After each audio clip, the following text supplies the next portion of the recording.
Hello chaps and maybe some chapettes. Welcome to another Real Talk, mate. Today you're joining me in a little cafe. I'll give you a little spin of the tank. A little coffee going, sparkling water and such. Got the charts up just so I can hide the notes, because that's not something we want to be showing.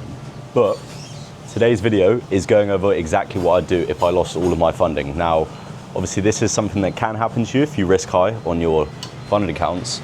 But what would the approach be if this was to happen to me?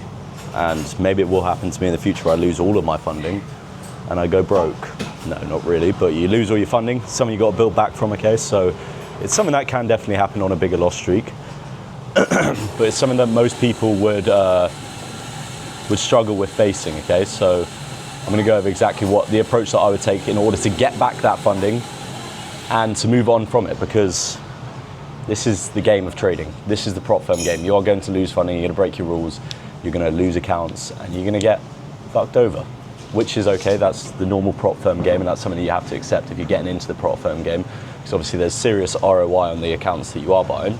But the approach that I would take, and I think the beliefs that a lot of people would have, or the thoughts that they'd have going through their head if they were to lose all of their funding, is they would probably put all of the blame on either their model or themselves, which is okay to do. But if you are putting all the blame on your model or yourself, you are just coping and you're not understanding the fact that this is a very possible thing, especially futures accounts, 4% drawdown, trailing drawdown. Easy to lose those accounts. I've lost some of them recently just because I was doing high risk.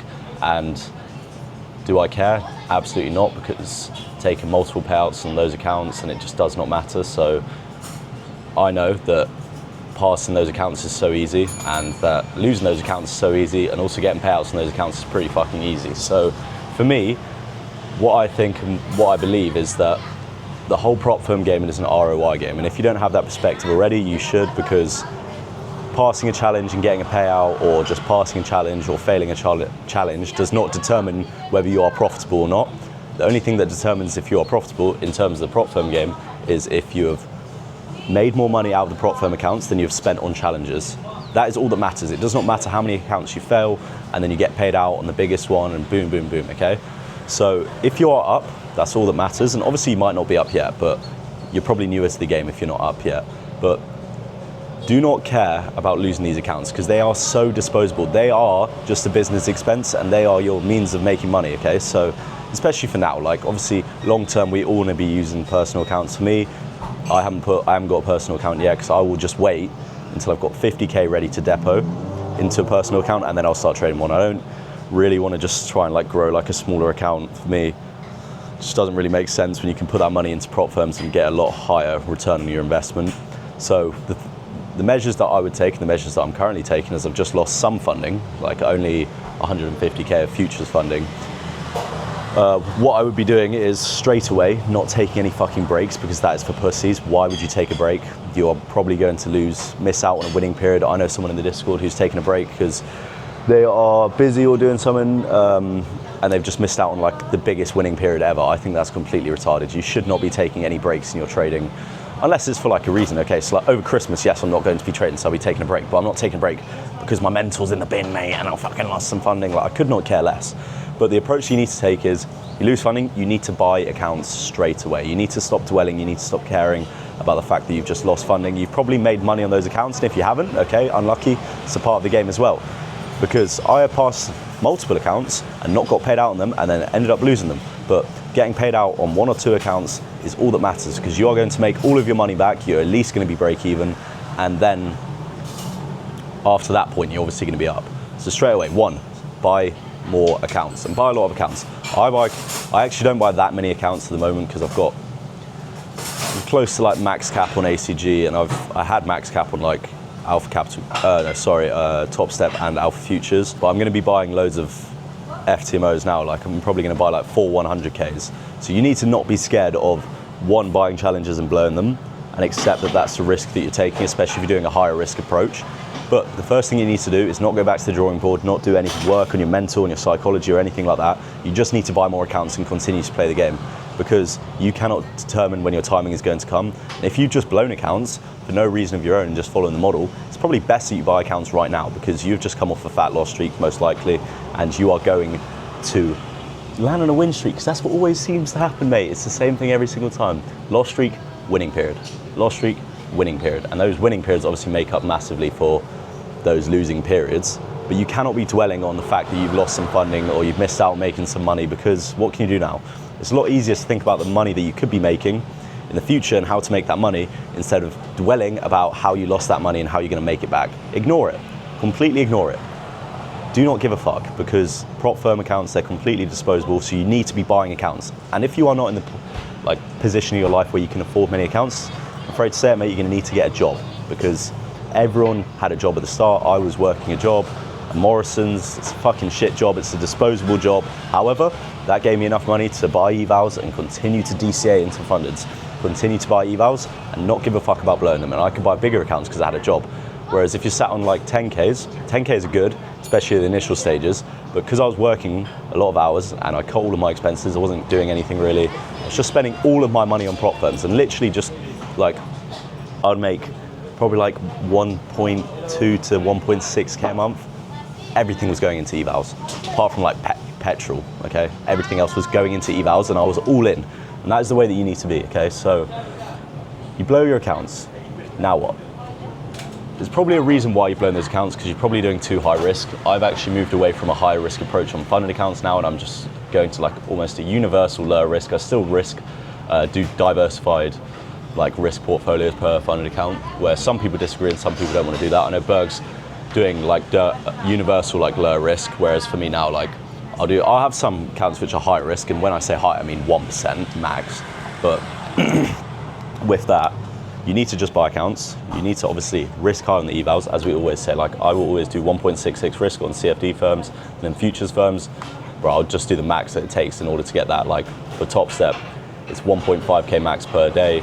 I will risk 500 and I will get a 1 to 3, and then that's it. So obviously you've only got 4 losing trades in a row, but you can pass that bitch in 2 winning trades. And then for alpha futures, I'll risk 1K and pass in 1 trade. That's just, for me, that's just how, like, why would you not do that?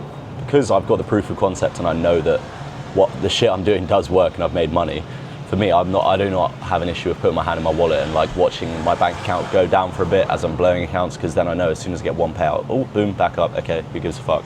So buy more accounts, buy a lot of them. Obviously DCA, and don't just start trading them all at the same time, but like spread them out. Maybe you want to give them different probabilities. Maybe you want to do some MEC, some hybrid, some LRV. And then just risk high. Like universal high risk is just the way forward for evals, unless you want to buy some bigger accounts. You're not at the point yet where you've made any money from trading. You're going to buy some bigger accounts. You're going to do low risk because that money means more to you. I understand that as well. Some guys in the group prefer to do that. They'll buy some, like, I know Chris191, shout out to that guy, he's a fucking legend. He bought some 100K FTMOs, did 1% risk because he didn't want to blow them like quick time. He'd rather just take the slow and steady approach. And he passed those accounts to 100K in funding now. And that is another way that you can do it. I just prefer to do the high risk approach. But when it comes to passing those accounts, and obviously you're going to blow some first, maybe not, maybe you're going to pass them all straight away. When it comes to those past accounts now, I would genuinely, I'm telling you boys, like there's no point risking really high and hoping that you are going to make a lot of money, like, and just seeing the amount of money that you could make if you go on a win streak. The fact that you just passed that account probably means that you're off the back of a bit of a win streak. Straight away, I would have I always have a pessimistic view in terms of trading, where I expect less, and then when more comes, it's almost like a benefit. You're not expecting it, but it's a really nice thing when it does come more. So straight away, okay, we just passed multiple accounts. We're probably coming off a win streak. I want to now drop my risk. Know that probably a losing period is coming, whether it is or it isn't, I don't know, because you cannot predict it. But just drop your risk. Do 0.5, do 0.7. You're not going to blow accounts if you're doing that low risk. The only time you're going to blow accounts is if you're doing 1% plus.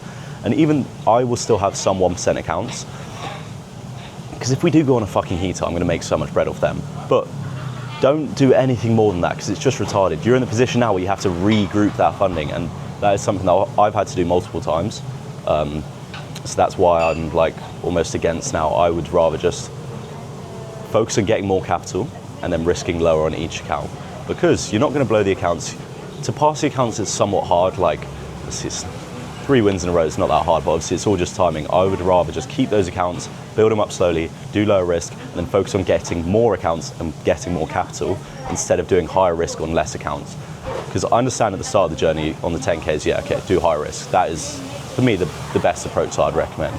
But when it comes to bigger accounts, there's no point. If you just got 200K in funding, there is no point doing 1.5% risk and thinking about how much money you could make, when if you just do 0.5 or 0.7 or 1%, just grow that shit slowly, continue to buy more evals, know that that payout will come eventually, but don't put so much pressure on a win streak happening in order for you to make so much Ps, because again, you are in the point now where you've just lost all your funding. Probably, if you're watching this video, you might not be, but I would genuinely recommend, like, wholeheartedly, just do lower risk and accept the fact that yes, it's going to take longer to get bigger payouts. However, I'm not going to blow them, and I'm going to keep those accounts. You want to have some accounts anyway that are like complete bankers that you're not going to blow, that you're not going to lose, because then you can always fall back on them.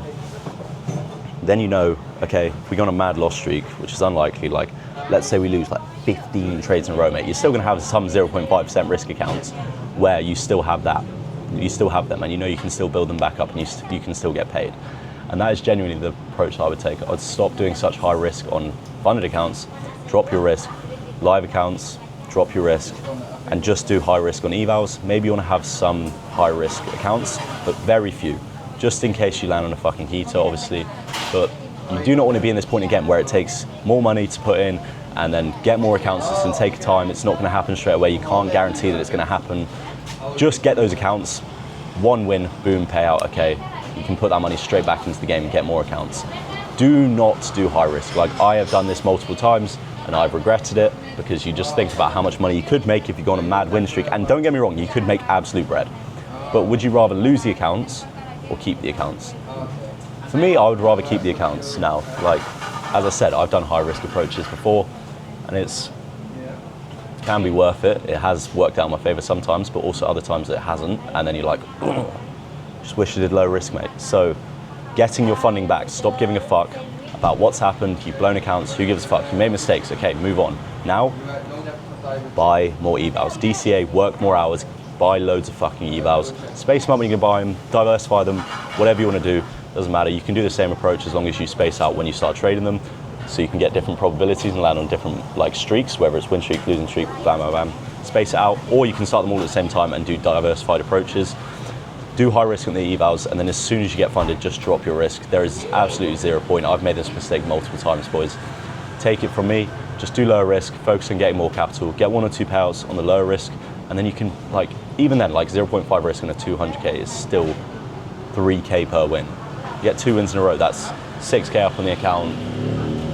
But you're making, that's like 3.6K pounds in your bank account. Like, imagine how many fucking accounts you can get with that. You can buy like 9 100Ks, and then boom, you are 6-figure funded, 7-figure funded, whatever. I actually think that's so cringe when people just, yeah, but you know what I mean, okay, boys? Drop your risk. Do not give a fuck anymore. Like, stop caring about, oh no, I blew an account, so I'm unprofitable. You're just gay, bro. Just focus on ROI. That is the only thing you can focus on. Continue to DCA. Know that your time will come if you continue to do it for long enough. And so many people drop off because they can't hack that. You can't hack it, bro. You're not going to hack it in any form of trading. There's no like escape, or like there's no model that is so much better than others. I've spoken to so many different traders out here and just in general. Bro, they all give like similar returns on the year. It's just how you get those returns. It's a different way. And for me, like, I don't give a fuck about what if there is a model that gives better returns. I just want to have the best thing for my psychology, ease of trading, and just like zero stress. But that is everything, boys. Stop giving a fuck when you blow your accounts, because it's an inevitable. Everyone's going to go through it. You're going to lose funding. Just build back. That's everything, boys. Peace, love, and unity. I will see you in the next one.